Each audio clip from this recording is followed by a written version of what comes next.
Ladies and gentlemen, welcome to the Economic Briefcase on Camnet TV. I'm your host, Luwinda Wazoka. Today with me in the studio is no other than Mr. Noah Njapao. Mr. Noah Njapao hails from Zambia, and he's our co-host. How has been the week? The week has been good, Doc. How's been your week? No, the week has been very cold, and we were even asking in the morning, why should it be cold? Where is the code coming from? As if, so geography teachers used to lie to us that this is not a landlocked country. Because it's so, where's the Minister of Energy? How can we be defeated by the code as if we have no Minister of Defense? So when you look at the Johannesburg, it's been snowing. And people, yeah, Joburg has been snowing. That's how cold this year has been. I've been told even Europe is cold now, so I don't know what is happening. You know, they're supposed to have summer, but I'm told it's very chilly out there. Maybe, you know, global effects of global warming. Global warming, yes.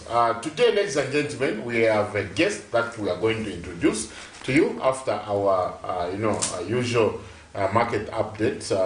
This guest is going to discuss with us a lot of issues, including what we should expect in next year's budget. So please pick up your phones, get your mobile phones. You can write to us text messages. You can also call us on the numbers that are appearing on the studio. We are on the screen.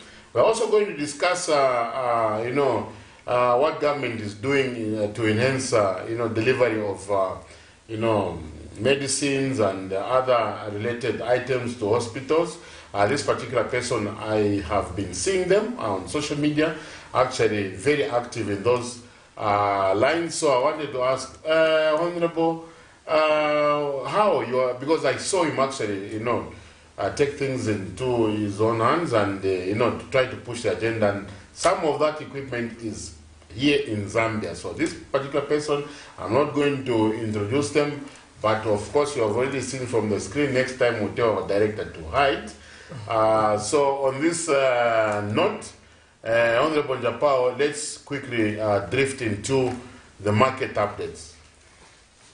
The market update as of today, the 13th of July 2023, the price against the four major currencies. The dollar closed selling at 18 kwacha, 72 ngwe. The pound closed selling at 24 kwacha, 59 ngwe. The euro closed selling at 21 kwacha. The rand closed selling at 1 kwacha, 5 ngwe. Metal prices delayed by a day. Copper closed selling at $8,702 per ton. Aluminium closed selling at $2,275.50 per ton. Zinc closed selling at $2,472.50 per ton. Lead closed selling at $2,123.50. Tin closed selling at $28,745 per ton. Nickel closed off selling at $21,255 per ton. Crude oil prices. WTI crude closed selling at $75.83. Brent crude closed selling at $80.26. We have seen that oil prices are sticking down. What do you expect? ERB will reduce? We should expect a reduction. Looking at the numbers, it has really gone down. Perhaps if even to be better, if those numbers even plummet down to 60 per barrel. That would be really good news. Like I promised today in the studio to further discuss with us such topics is Copper Belt and Mufulira Strongman, Honorable MABETA. I've known this individual, this gentleman, this friend, for I think now 10 years. 10 years. Yeah, 10 years and counting. You come from way back. But it's 12 now. Yeah, it's 12 now, yes. Now it's 12 years, yes. 12 and counting. And we've hosted him on this program. Honorable, it is always a pleasure to have you. Well, it is always an opportunity. You always give us to have this platform where we can engage with our beloved employers, the voters, who gave us these privileges in our lifetime to be in a position where we can influence decision for the benefit of them and the future generation. So when you give us this platform, Doc and Noel, I hope I haven't missed your name. Noah, Japan. Noah? Noah. Noah, oh, Noah, yeah. I think I'd rather use Noah because Japan. It's a bit, It's a bit difficult to pronounce. Yeah, so it's good to be back again. I hope we're going to have a good conversation like we had the last time. No, sure. Us, we are always guaranteed of a good conversation. And viewers, please don't forget to send your text messages. Director is waiting for text messages. Write, please call us on the lines that are appearing on your screen. We are going to open the phone lines very soon. Let's dive into the topic at hand. What should we start with? The budget or the medicinal part? Whichever you're comfortable with. I think we can start with the budget. The budget. Yeah. First, let's go to the medicine. This I've been very curious. I might forget. Honorable, I've been seeing you inspecting medical kits, equipment. What's that all about?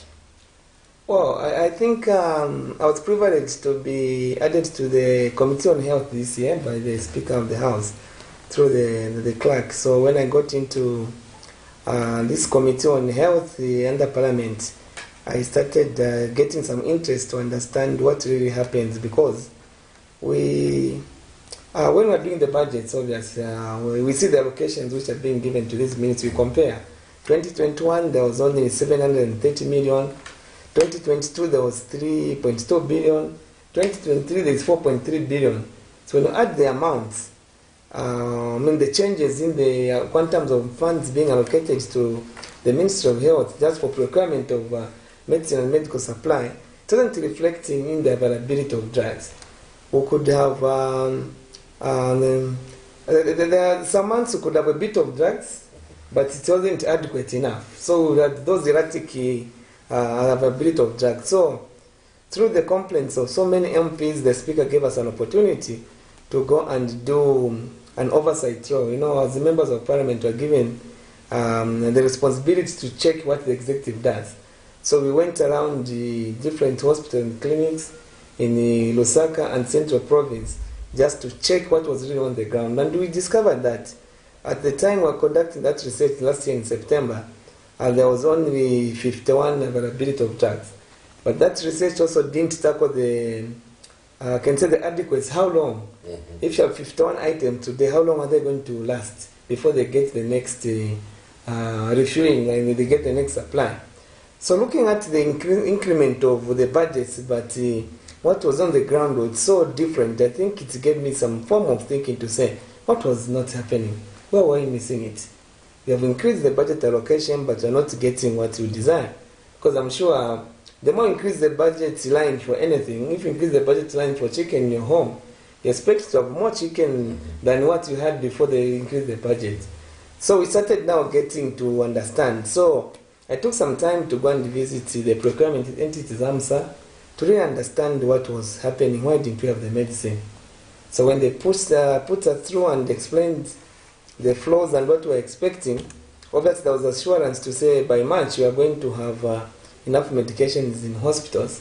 March came, same situation, the situation wasn't improving. At least we moved from 51 to somewhere that's 60. But that's also, they didn't settle well with me because I was seeing the problem not being resolved. So through our interaction, I think we requested ZAMSA to say, maybe we need to go and look at the source where these medications are coming. Why are we not having medicine in hospitals? So we are given an opportunity, myself and Honorable Nakaponda, who's the Vice Chair for the Health Committee, to go to India to just go and really understand what was the derailment in the delivery of the medications. So Doc, what I came to understand was previously, between 1995 to 2017, this country really had experienced a shortage of medication because they were buying kits. So a kit, basically, for a person who's listening out there, is a form of a ShopRite. When you walk in ShopRite, Doc, you want to get your groceries. You know I can find your milk, you know I can find your eggs. You find so many things in one move. So a kit is a box containing 58 different types of medicines, which can treat 58 different types of illnesses and 1,000 people at once. So you have 1,000 patients coming with 58 different types of illnesses. They'll be able to be treated at the same goal. So basically those kits, I can say, that the one which responds to a variety of illnesses which our communities face, majority of those primary illnesses. So without those kits, it was almost impossible for the government to give enough medication for the people out there to be able to have enough medication to treat the different illnesses. So we started to understand, say, why did we lose this type of service in 2017? So when again the supply, I was very honest to say, we left Zambia in 2017 because the government started failing to pay. The bills accumulated to $30 million. We had the 5 million plant which was employing about 37 people, but because the bills was growing and we couldn't continue giving a service to the customer who was not paying, we had to close down the plant and leave the country. So when they couldn't pay us, we had to close down our operation and relocate to India. So through the interaction, obviously, there was that assurance to say, now they'll be able to supply the health kits on the condition that the government had paid the $30 million and another advance $29 million to order the new kits. So these kits also looked at the numbers. How many clinics, how many health cares do we have in Zambia? In total, I've got 3,175, both hospitals and clinic. Out of 3,175, 3,275. 3,200 are clinics. Then only 175 are secondary, I can say, hospitals. So if you have got problems in the clinics, so the majority are the clinics, and you have no medicine in the clinics, a person goes to the clinic, he doesn't find the medication, maybe they give them a prescription. The next thing they will do is either to buy that medication or not to buy. So since they haven't bought, that illness starts now to grow. Now the illness starts to grow. So the next time the person goes to the clinic, they'll refer to them to the hospital. So having a lot of, I'd say, primary illnesses which are supposed to treat at the point of, within the first days of infection, growing into a complication, and the hospitals getting more traffic, hence putting a lot of pressure on the hospitals. So even hospitals which were having enough medication, they started having a lot of pressure because they're having a lot of people coming from the clinics where they're supposed to be being treated. The little grants which are being given was being diverted now to the procurement of medication. So hospitals had a lot of pressure to attend to patients who should have been treated in the clinics. So that's bottom-up pressure. It made the hospitals experience a lot of pressure from traffic of patients who could have been treated from the clinics. So now the coming of the health, these kids back now after, I can say 6 years or 5 years, whatever number you'll be comfortable with, is now coming to cure that problem we've had in the last 5 years. Because if you don't have enough medication in the clinics, it's almost impossible to have hospitals be able to respond to the need of the patient, because they'll be treating two types of patients. Those should have been treated at primary level, and those who should have been treated with the complications. So now what will happen is, because there's a lot of now medicine going into the clinic, I gave an example of 1,000 people. There are some clinics out there where populations are very low. So these kids will be coming every 2 months. Yeah, they'll be coming 7,000 per 2 months. So we have maybe 2 boxes to treat 2,000 patients. The clinic receives less than 500. The next time they have the next supply, those medicines which haven't been used, they will need to be taken off the clinic and be taken to the hospital, because they cannot continue keeping them. They'll end up expiring if they don't use them. So we are building stock now from the clinics to the hospitals. Because the clinics are not consuming everything, they'll start referring those medication to the hospitals. So instead of referring patients, we are now going to be referring medicine to go to the hospital, because the patients in the clinics are not able to, then they are not able to consume them. So these health kits which were ordered, there are 42,050. This will last between July 2023 to June 2024. So for the next 1 year, you're going to have a consistent supply of medication into the clinics. So what happens after that? After next year, Come 2024 to 2025, ZAMSA has used the budget for 2022 to bring these health kits. So they still have a 2023 budget to spend for the next 1 year again between June 2024 and August 2025. So we're having some form of now stability.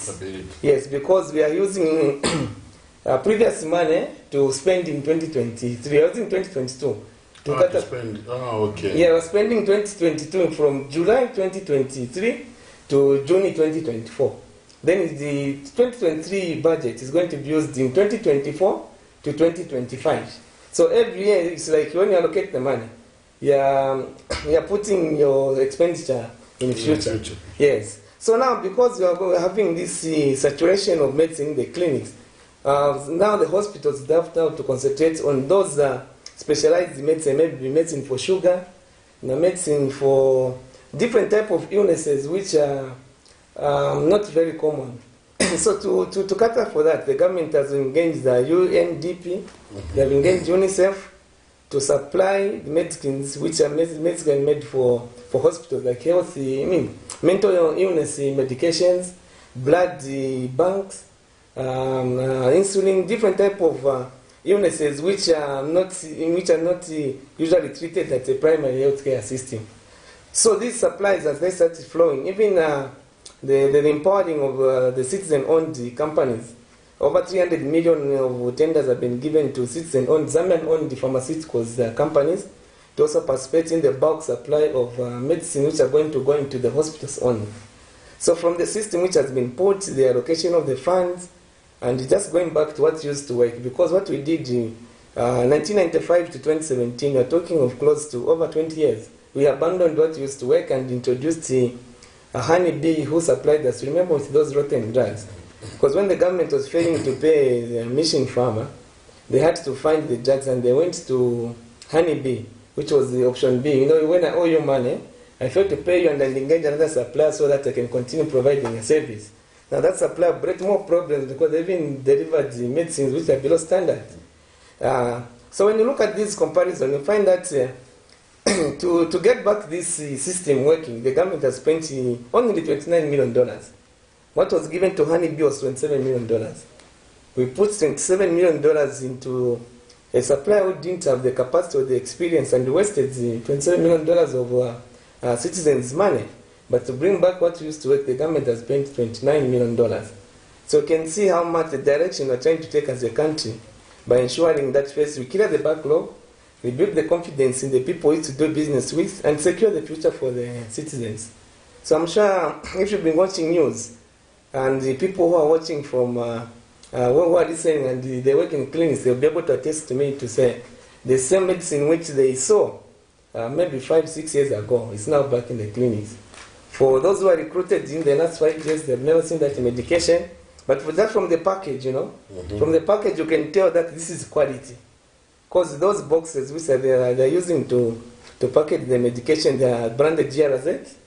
Then even the drugs themselves, they've got a special feature which can only be identified by the people who have been trained by the Ministry of Health to clamp down the theft of the drugs. So you just want to warn the people who work in these health institutions not to fall prey to the temptation of stealing the drugs. When you steal those drugs, you are going to be traced. The chemist or pharmacy are going to sell the drugs will be closed, the owner will be arrested, and also going to be arrested. So this is where we are in terms of the health supply system. Actually, that was a question that has been answered before I asked on how to protect the medication. Because when you say you supply more than they can use in a month, then how is the remainder going to be protected? It has been answered. Like a few weeks ago, we had a guest, and they brought out a concern on single sourcing on these medicines, and Egypt was mentioned. And an MOU was mentioned as well, that it was signed between this particular organization in Egypt with our organization down here in Zambia. Any comments about that? Yeah, if Congo is looking for maize to buy, then they realize that the only country where there's maize want to buy is Zambia. then they come and engage FRA. I don't see how that becomes single sourcing, because FRA is the only institution in Zambia which is given the mandate to store, it's for food reserve. So if Zambia is looking for medication, they realize that in Egypt you can find medication. They go to an institution in Egypt which keeps medicine which are manufactured by different manufacturers of medicine in Egypt. I don't see how that becomes single sourcing, because that's the only source available in that country. So it's not a single sourcing, it's more of a government to government. Only that the government is buying from an institution which is given by the Egyptian government to look at those drugs. Even the requirement of this medication for mission farmer. Mission farmer has been supplying medication in Zambia for the past, like I gave history of 1975 to 2076, almost 22 years. They're providing a service consistent without any disruption.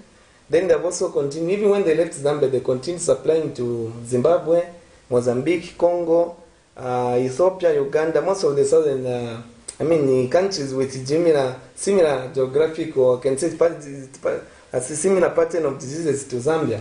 So why would you start gambling and trying to introduce other suppliers when you're in a crisis, We are in a crisis where for the past 5 years, Zambians have been, so many people have died because of not having adequate or the right type of medication. Others have developed complications. I can give an example of malaria. If you don't treat malaria in the early stages, it goes into cerebral malaria. If you don't manage what's the cerebral malaria, someone might develop anemia, they might have liver problems, even mental problems they might develop, just because you failed to provide the coartem in the first 3 days when someone has got malaria.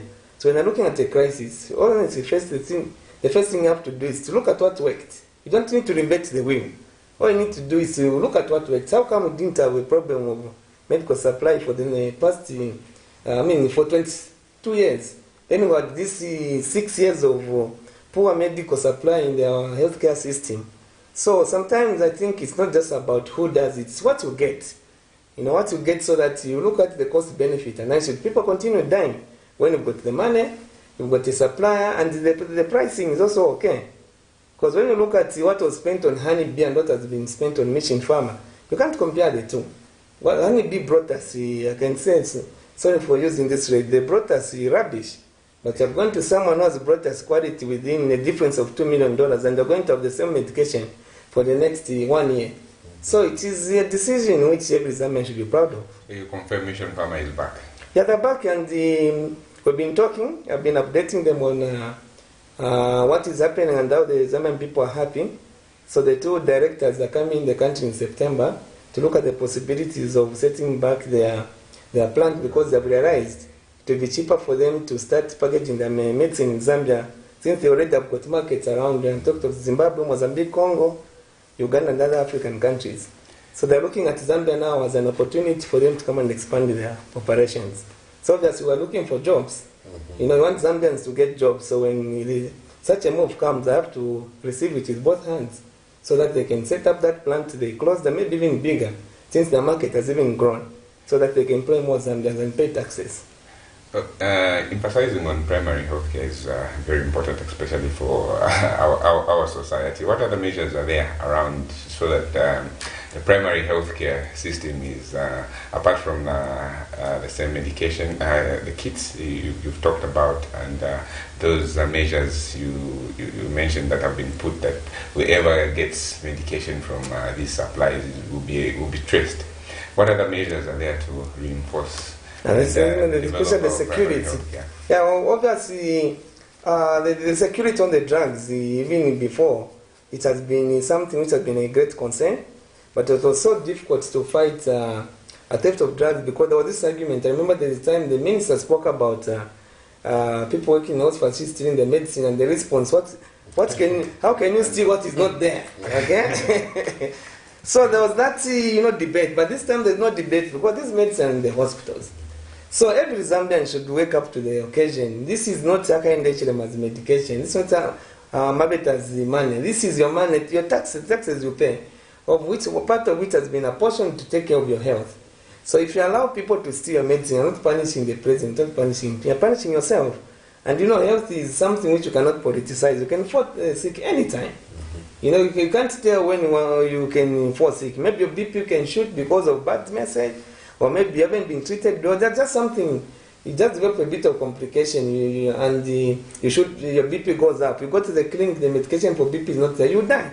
So even the people working in those health clinics, they are still, they should know that one day the same medicine they have stolen would have saved their life when they would need them more. So in health, you don't need to politicize or try to use it as a means of shooting the government down. So what I can just appeal to every Zambian, let's be our own guards of this medication, which have taken so much time for them to be back. The procurement system of medication is a 6-month cycle. When you place an order today, it will take 6 months to assemble all the medication together. Because these medicines have to be subjected to a lot of tests, a lot of exposure. They put them in the environment, a high temperature, different environment for the manufacturer to be sure that they meet the standard. So it's not something, if we deplete what we have today and think we can have the same medication in the next 1 or 2 months. So we need to ensure that we protect this medicine. They mean well, they meant for us, they're there for us to protect ourselves. One box of that medicine costs about $795. When you convert to kwacha, it's close to 13,000. So the government has put 13,000 in a box which is going to take care of your health. That's not a single, that's not a small amount of money. When you look at 13,000 times 3,000 times 40,200 health kits, that's a lot of money which Zambians should treasure and protect. So this shouldn't be politicized or shouldn't be done to punish other people. We'll just be shooting our foot. But again, health is not just about treatment. Correct diagnosis of illnesses is also another thing. Because if you're just going to treat people by say, guessing, rule of the thumb, how are you feeling? I've got a high temperature, I've lost appetite. Just put someone on malaria treatment because that's something which we're used to. We might be wasting that medication because maybe they cause something else. So obviously I was with the PS in the Ministry of Health yesterday, Mr. Simonga. We are looking at the two budgets, the 2022 and the 2021 and 2023. We are right to say in the yellow book there is no line for, it's a clear line for equipment for diagnosis of illnesses. So that's something we're working on, and I told him to say before the 2024 budget, obviously before we'll be going to that line. We need to have a clear line to look at procurement of laboratory equipment and reagents. So that each clinic... Talking about budgets, but at this particular point, and looking at the time, we will invite callers. You can call us on the numbers that are appearing on the screen. You can also send us text messages on the same numbers. And when you call us, your name and where you're calling from, and straight to the point. Budget. Yeah, so the first line of budget we need to reintroduce is a line to indicate how much the government is going to spend on the procurement of laboratory equipment and reagents. Quite well in the budget there is medical supply and medical equipment, but we want it to be very, very clear so that the correct diagnosis of illnesses also becomes part of a complete cycle. You may have enough medication, but if you're not diagnosing right, still the problem won't finish because you'll be treating wrong illnesses.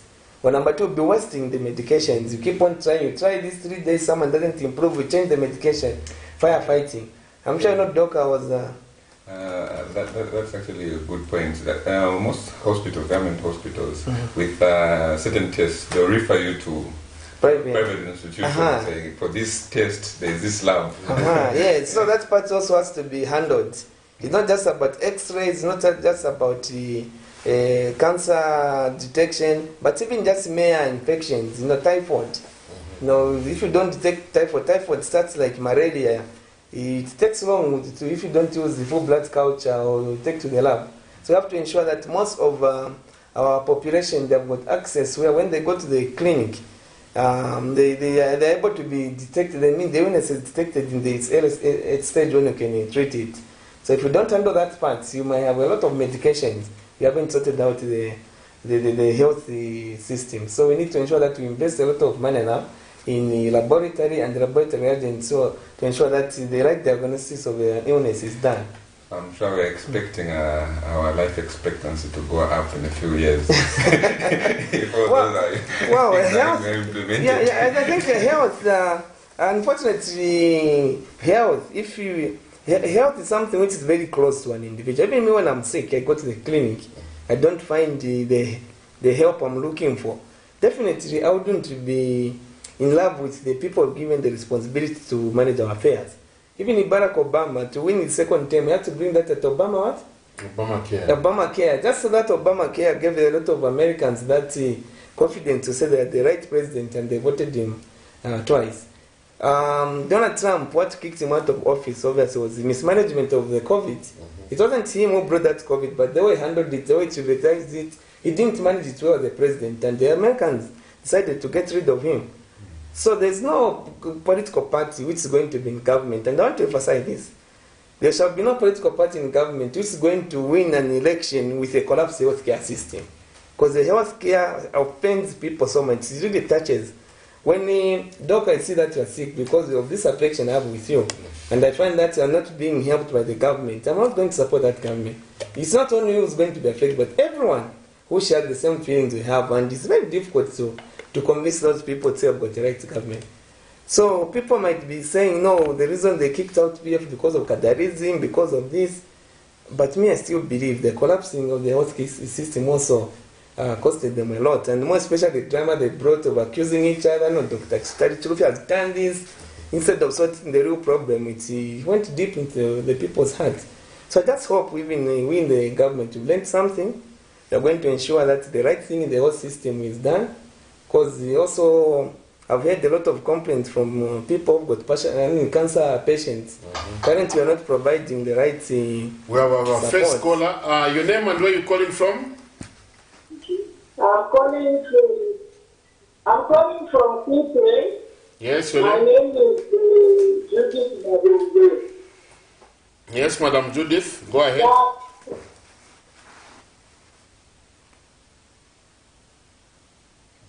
Lost the caller. Well, Madam Judith, you can call us back on the same numbers and interact, or she's there.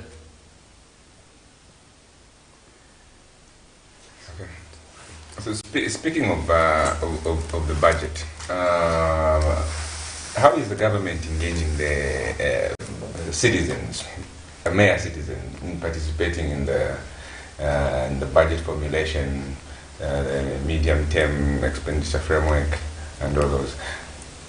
How are the citizens being engaged, or are the citizens being engaged in the whole process?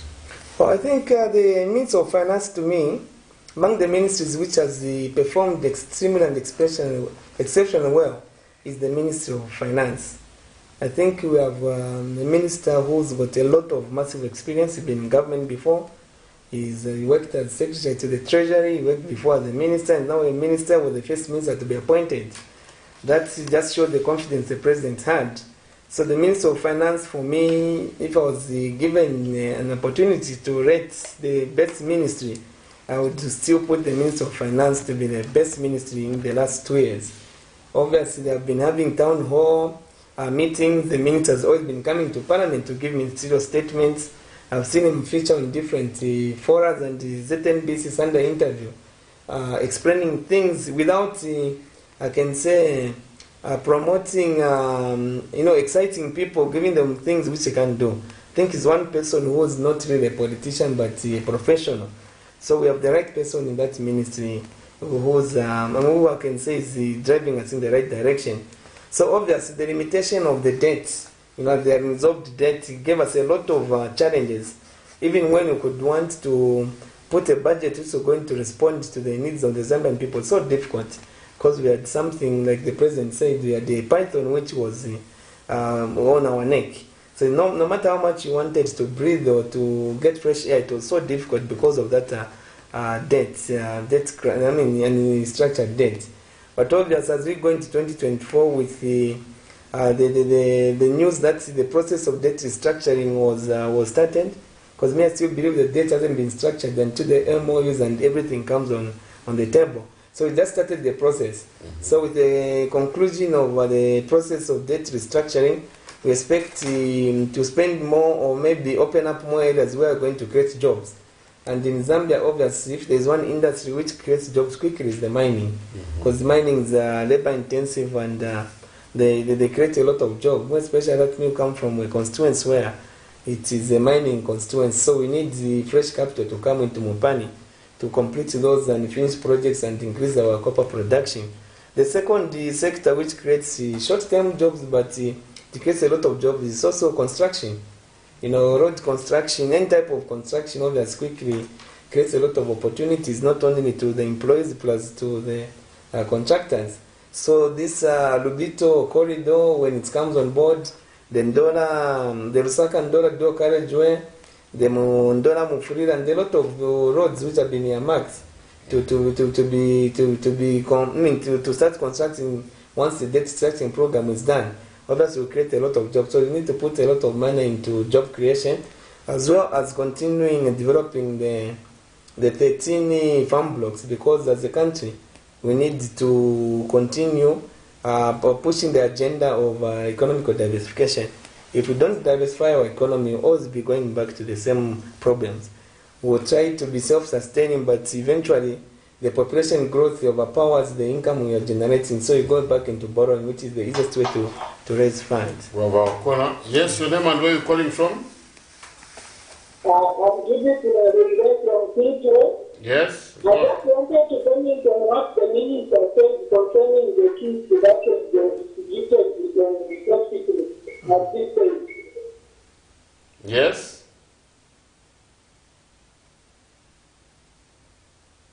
You seem to be having network problems, huh?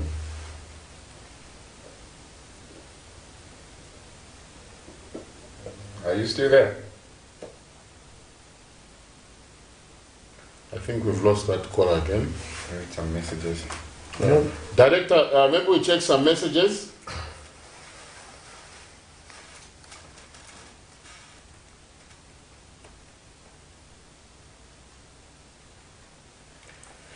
Let's move to the budget.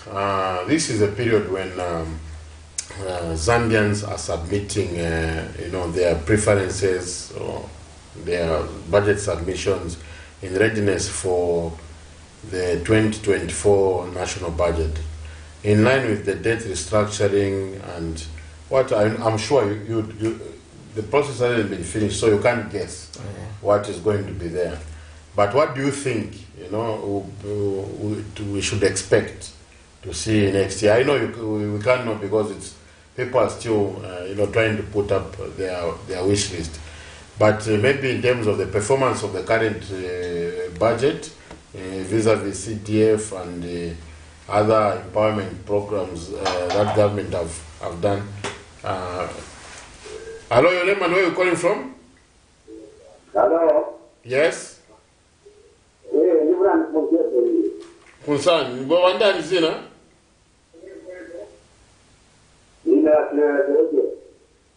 Yes.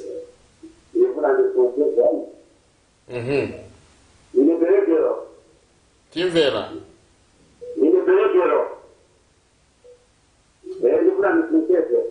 Funsan Timvera.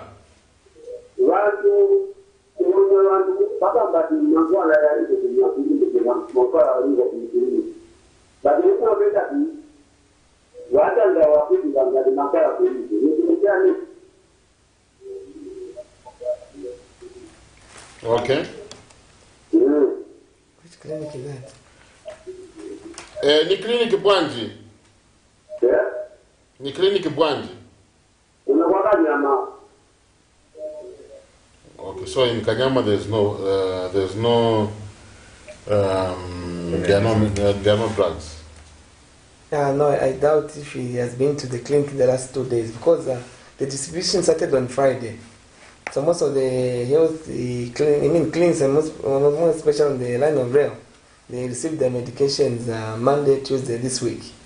So if he has been to the clinic this week, yesterday or today, you would find a different story. Yeah, but if he went last week, yes, I can agree with him. But from Monday, Tuesday, even Friday, some certain clinics were already stocked.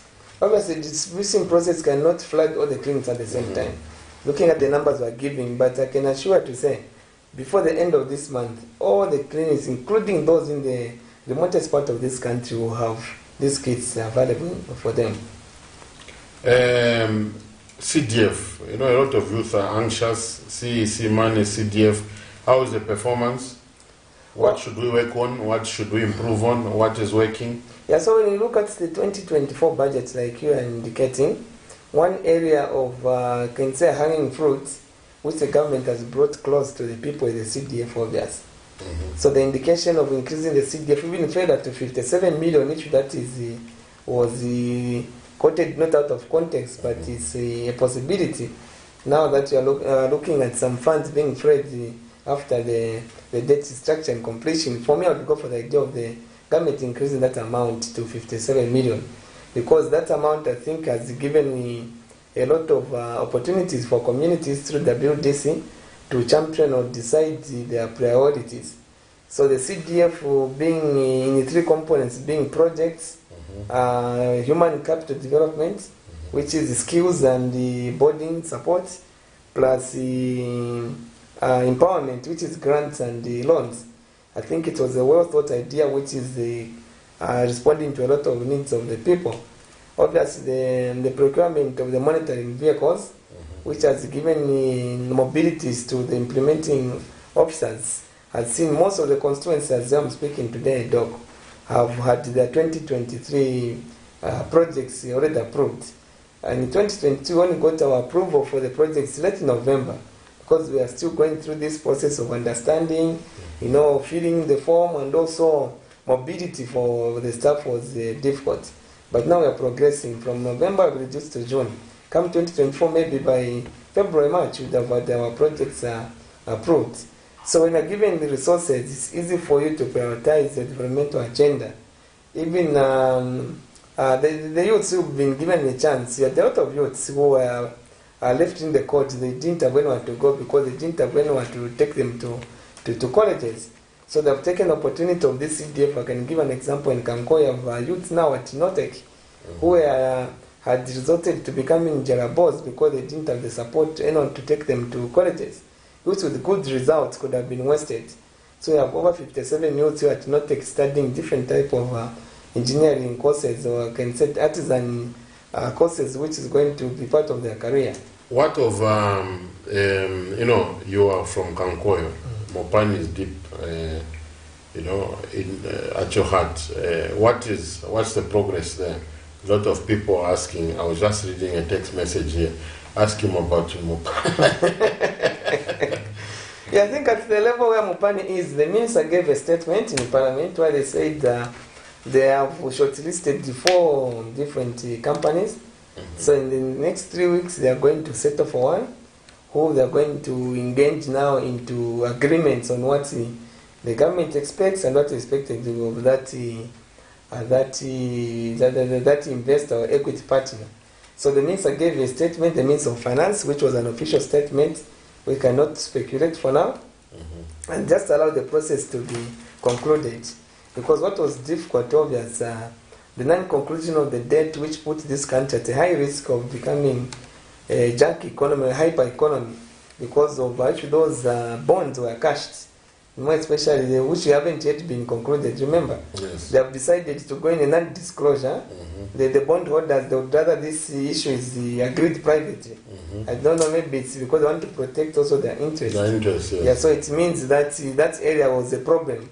Because those Eurobonds, if they were cashed in this economy, I'm sure an economist, you know what could have happened come 2022 September when the first Eurobond 750 was, when it was due last year and it was cashed.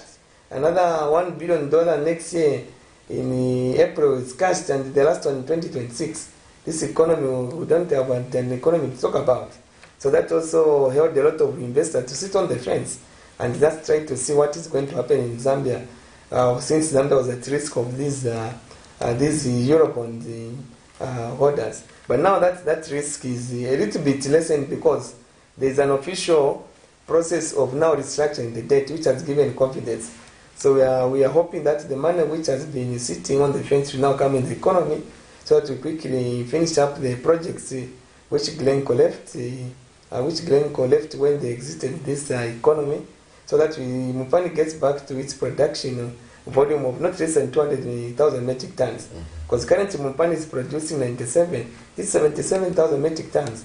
I was reading a statement from ZCHI where Mupani made a loss of 5 billion kwacha in 2022 because of producing below the break-even point. So that has affected the Mupani heavily, that they cannot meet also the obligations. So when a new company comes in, we expect jobs now to start flowing? Obviously, because to complete those unfinished projects, they will need to employ people to finish the projects.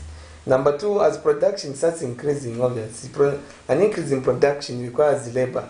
You need more machinery, more consumption, more, can say, technical support, and more planning so that you don't make losses. So that will obviously create new opportunities to the suppliers, to the employees, and those youths who have we have educated through CDF, because as I'm speaking now, we are sitting at a number of 1,300 youths who have been given an opportunity to go and acquire a skill which they can come and trade off, to be able to make them employable.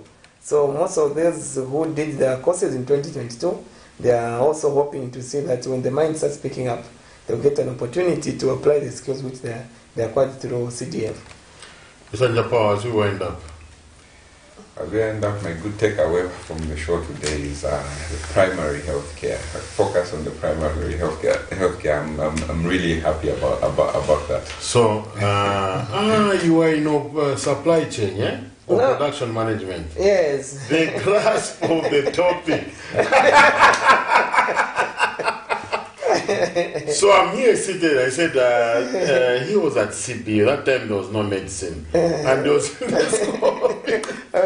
I did my first degree in production and operations management. So I understand the combination of how to produce and how to manage the operation part of it.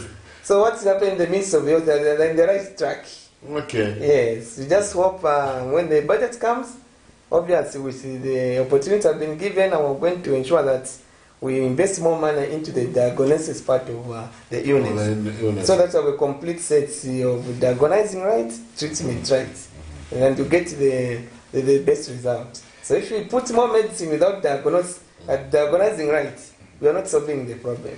Yeah, the good part with primary healthcare that it starts showing later on life expectancy, because you see people living longer. If you don't go to hospitals, the diseases are treated at primary level. So you see people living longer, healthier. Even productivity. Yes. If you have employees always getting sick notes, the productivity of the company goes down. So you cannot talk of boosting the economy, reducing the cost of living, when you haven't sorted out the productivity of the employees, who are always taking sick off for them to go and go to the hospitals, get stressed because there's no medication, they have to run around chasing for money, moving with what do you call those? Prescriptions from one chemist to the other. So it's a lot of stress which goes in there. So if you don't do things right, Doc, you cannot talk of the result if you don't sort out the actual problem where it is. And the healthy nation is the wealth. Yes. The healthy nation is the productive nation, which is the wealthy nation. Because you cannot be wealthy without being productive. We're very happy. Thank God I'm rarely sick, thank God. If I get illness, it's flu. And as such, I'm helping government not to spend so much on it. But even the flu, if not well managed, it can convert into some other things. Yes, it can get some respiratory complication. I'm not a doctor anyway. You are watching Economic Briefcase on KAMNET TV. Today with us was HEARTSON MABETA from KANKOYO Mufurira, person that I know for a long time. We're discussing issues to do primarily with the health industry, and good news is there that from now going forward, we don't expect any shortages of medicine in clinics, hospitals, and other health facilities. I'm your host, Windawazoka. Today with me was my co-host, Mr. Noah Njapao. Until now, bye-bye.